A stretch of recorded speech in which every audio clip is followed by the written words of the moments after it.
Was David a king or a composer? Did Ezra just stack songs? Let's be honest, the Bible's psalms are weird, like intensely, beautifully weird.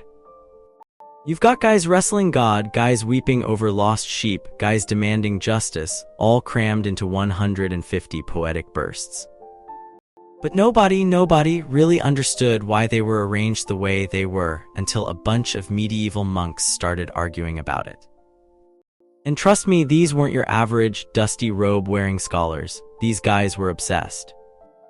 It started centuries ago with Gilbert and Peter, two anonymous guys who basically invented the idea that the Psalms weren't just random prayers, but a carefully constructed roadmap to, well, everything. They argued David was the ultimate prophet, not just a king, but a visionary, a guy who saw things no one else did. They insisted his visions were intellectual, which, let's be real, sounds incredibly pretentious, but they were serious. They believed David's crazy, imaginative ideas were the key to unlocking the whole Bible. And they noticed something crucial: the Psalms weren't in chronological order, they weren't a history book, they were arranged. Think of it like a really complicated jigsaw puzzle. Gilbert and Peter figured out that the pieces, these individual psalms, weren't put together in the order they were written. Instead, they'd been rearranged deliberately by someone, probably Ezra, who's basically the Bible's master organizer, to create a specific effect, a spiritual journey, a progression of emotions, a carefully crafted sermon in verse.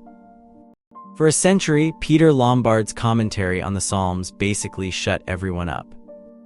He was the king of the castle, the undisputed expert. But then, boom, the Dominicans arrived, and they weren't interested in being quiet. These guys, led by a friar named Hugh of St. Cher, decided it was time to shake things up. They didn't replace Peter's work, mind you. They politely nodded and said, "That's a good start, Peter, but we have some thoughts too." Hugh's Postilla Super Totem Biblium, which, let's be honest, sounds like a medieval medical textbook, became the new standard. He agreed with David's prophetic status, but he shifted the focus. He wasn't as obsessed with David's grand visions as he was with how the Psalms could help monks and religious folks connect with God through contemplation. He basically said, forget theology, just feel the Psalms, but Hugh wasn't the last word.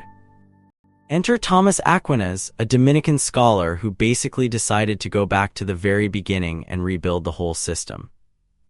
He'd heard about Hugh, but he thought, nah, Peter Lombard was right, the Psalms are everything. He poured his heart and soul into his own commentary, and suddenly everyone was talking about Aquinas again.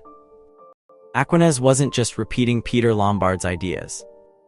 He was building on them, expanding them, and making them weirder. He argued that the Psalms weren't just inspired, they were rearranged. He believed David's historical experiences had been strategically ordered to teach a specific spiritual lesson. It was like a carefully constructed argument, only instead of logic, it used poetry and praise. He even brought in Ezra, the guy who supposedly compiled the Torah, to explain the whole thing. Aquinas didn't explicitly say, Ezra did this, but he subtly hinted that Ezra was the architect of the Psalms structure. Ezra, the meticulous organizer, the guy who took a bunch of disparate songs and arranged them into a coherent whole. And then there was Nicholas Trevet, a Dominican scholar from the 1300s. Trevet took things even further. He compared the Psalms to poetry, arguing that just like a poet rearranges words to create a particular effect, someone likely Ezra had rearranged the Psalms to create a spiritual journey. He talked about musical harmonies and interspersed sections, like a complicated psaltery. He said it was like arranging the strings of a musical instrument. You don't just pluck them in a random order, you select them strategically to create a beautiful melody. The Psalms, Trevet declared, are not based on the continuous order of history but selectively, by interposing what deals with later events, or alternatively according to what the devotion of the psalmist rose to in the praise of God.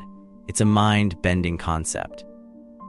David's life, his struggles, his triumphs, all rearranged, reordered, and reinterpreted to guide the listener towards God.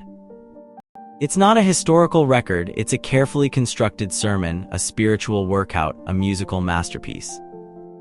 But here's the crazy part, this obsession with order wasn't just about intellectual curiosity, it was about experience. These medieval monks believed that the Psalms' structure had a direct impact on how people felt.